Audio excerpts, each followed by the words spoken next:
Tout a commencé par deux communiqués publiés à quelques jours d'intervalle. Le premier était signé par le père David Pagliarani, supérieur de la fraternité sacerdotale Saint-Pied X. Mon désir le plus sincère demeure de rencontrer le Saint-Père. Je suis étonné qu'il n'ait, jusqu'à présent, donné aucune réponse ni réaction personnelle. J'ai du mal à comprendre ce silence.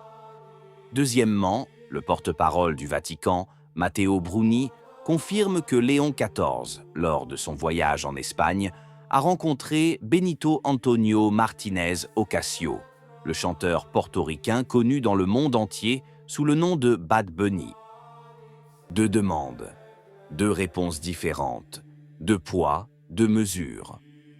À la fin de cette vidéo, vous comprendrez exactement ce que cette histoire nous raconte. Et ce n'est pas une histoire de Bad Bunny. Voyons ce qui s'est passé précisément. 8 juin 2026, stade Santiago Bernabéu de Madrid. Léon XIV est en Espagne pour une visite apostolique de 6 jours. Au Bernabéu, il a réuni 80 000 catholiques venus des diocèses espagnols pour une veillée de prière, d'évangélisation et de réaffirmation de l'identité chrétienne. Voilà le contexte. À cette époque, Benito Martinez Ocasio, alias Bad Bunny, était à Madrid pour une tournée de concerts. Il a été contacté par les organisateurs du Vatican. Le pape l'a reçu. La réunion fut brève, privée et sans photographie, tel était convenu au préalable.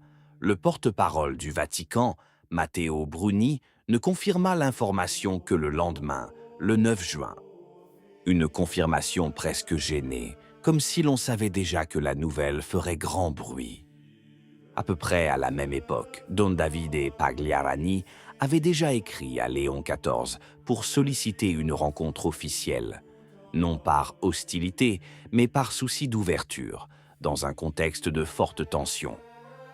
Les consécrations épiscopales de la fraternité étaient prévues pour le 1er juillet à Écône, en Suisse.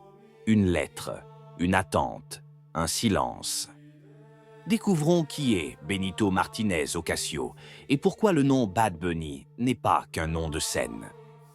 Né le 10 mars 1994 à Almirante Sur, à Porto Rico, il se décrit comme ayant grandi dans une famille catholique. Aujourd'hui, il est le roi du reggaeton et du trap latino à l'échelle mondiale. En février 2026, il a assuré le spectacle de la mi-temps du Super Bowl, le plus grand événement télévisé des États-Unis, suivi par plus de 100 millions d'Américains en une seule soirée. Cette prestation a suscité des milliers de plaintes auprès de la FCC. Les élus républicains ont réclamé une enquête officielle, qualifiant les propos de explicites et indécents. Il ne s'agissait pas d'une accusation montée de toutes pièces. Même des commentateurs de gauche ont reconnu que certains textes n'auraient pas dû être publiés lors d'un événement d'une telle ampleur. Robert Royal, commentateur catholique de longue date sur EWTN et rédacteur en chef de The Catholic Thing, l'a dit sans détour. Regardez les paroles de Bad Bunny, même celles qu'il a interprétées au Super Bowl. C'étaient des actes gratuits et explicites, décrits avec force détail. Une famille catholique, dit-il. Et tout ça. D'un autre côté, le père David Pagliarani. En juillet 2026, dans quelques semaines, 4 prêtres seront consacrés évêques à Écône, sans mandat papal. Ce sera la deuxième fois dans l'histoire de la fraternité. La première fois remonte à 1988, lorsque les consécrations de Lefebvre ont entraîné des excommunications, levées en 2009 par Benoît XVI. Le contexte canonique est extrêmement grave et Rome en est parfaitement consciente. Dans ce contexte, le père David Pagliarani écrivit à Léon XIV pour solliciter une rencontre. Il souhaitait s'entretenir de pasteur à pasteur avant que les consécrations ne compliquent davantage la situation. Il ne s'agit pas d'une confrontation, mais d'une ouverture. C'est un geste de bonne volonté de la part de quelqu'un qui sait que les consécrations auront lieu de toute façon. mais qui souhaite que le pape l'entende directement de sa bouche. L'interview accordée à SSPX News, republiée par le correspondant du Vatican Édouard Pentin, est sans équivoque. Je suis étonné qu'à ce jour, il n'y ait eu aucune réponse ni réaction personnelle du Saint-Père. J'ai du mal à comprendre ce silence. Gerald Murray, prêtre du diocèse de New York et commentateur pour EWTN, a mis le doigt sur le problème. Le dirigeant de la fraternité souhaite rencontrer le pape. Pour l'instant, cela ne figure pas à l'ordre du jour. D'un côté, une chanteuse dont la prestation au Super Bowl a suscité des milliers de plaintes pour contenu obscène. De l'autre, une rencontre impromptue, sans avertissement, sans communication officielle préalable, sans photo, organisée en l'espace de quelques heures, alors que Léon XIV se trouvait au Bernabéu pour célébrer la foi catholique avec 80 000 fidèles. D'un autre côté, le chef de 700 prêtres catholiques qui célèbrent la messe chaque jour selon l'ancien rite et qui dirige des écoles, des séminaires et des œuvres caritatives sur tous les continents. Une lettre officielle, des mois d'attente, le silence. Ce détail est important. Il ne s'agit pas de protocole ni d'arrière-pensée, il s'agit de choix. Chaque ordre du jour est une déclaration de priorité. Chaque « je n'ai pas le temps » est aussi un « j'ai choisi autre chose ».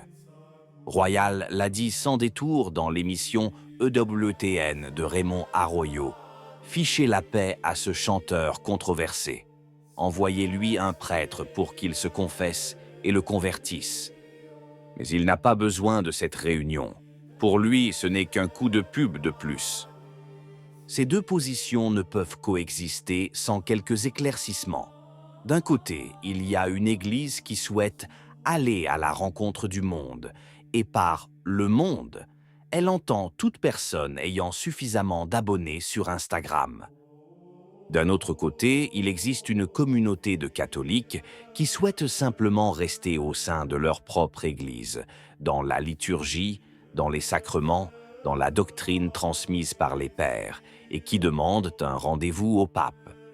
Et voici la question délicate. Qui représente le mieux la catégorie de personnes qu'un pape devrait rencontrer en premier?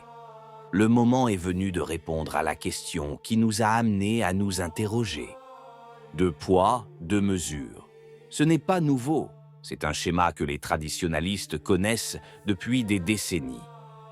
Vous ne rencontrerez pas le chef des 700 prêtres, fidèles à l'ancien rite. Mais vous rencontrerez ceux qui apportent des textes, décrivant des actes sexuellement explicites. Ceux qui font partie du système médiatique mondial sont invités à prendre la parole. Et lorsqu'une communauté de prêtres demande simplement « parlons-en », le silence se fait. Ce silence a un nom, l'exclusion silencieuse. Elle est plus subtile que l'excommunication formelle, mais peut-être plus douloureuse. Car au moins, l'excommunication est manifeste. Le silence, cependant, laisse entrevoir qu'une porte subsiste peut-être, et chaque jour qui passe sans réponse est un jour où cette porte semble se refermer d'elle-même. Mais la tradition a déjà répondu à cette question. Depuis des siècles, nul besoin de réunion pour savoir quoi faire. Don David Pagliarani le sait, et il l'a démontré avec la décision déjà prise par la fraternité. Les consécrations du 1er juillet à Écône auront bien lieu. Non par arrogance, non par esprit de division, mais parce que la chaîne apostolique n'est pas interrompue en attendant que le pape trouve une place à l'ordre du jour. La contradiction que personne n'ose nommer ouvertement est la suivante. L'Église qui veut aller à la rencontre du monde échoue souvent à rencontrer ses fidèles les plus dévoués. Ceux qui prient, qui jeûnent, qui confessent leurs péchés, qui élèvent leurs enfants dans la doctrine. Ceux qui ne font pas la une des journaux parce qu'ils n'ont pas de contrat avec une maison de disques. Robert Royal a conclu par une citation qu'il convient de rappeler. « Voilà les contradictions qu'on nous demande d'ignorer. Nous ne pouvons pas les ignorer. Et ceux qui suivent cette chaîne savent que nous ne les ignorons pas. Qu'en pensez-vous? Si la vidéo vous a plu, laissez un commentaire. Amen. Que Dieu vous bénisse.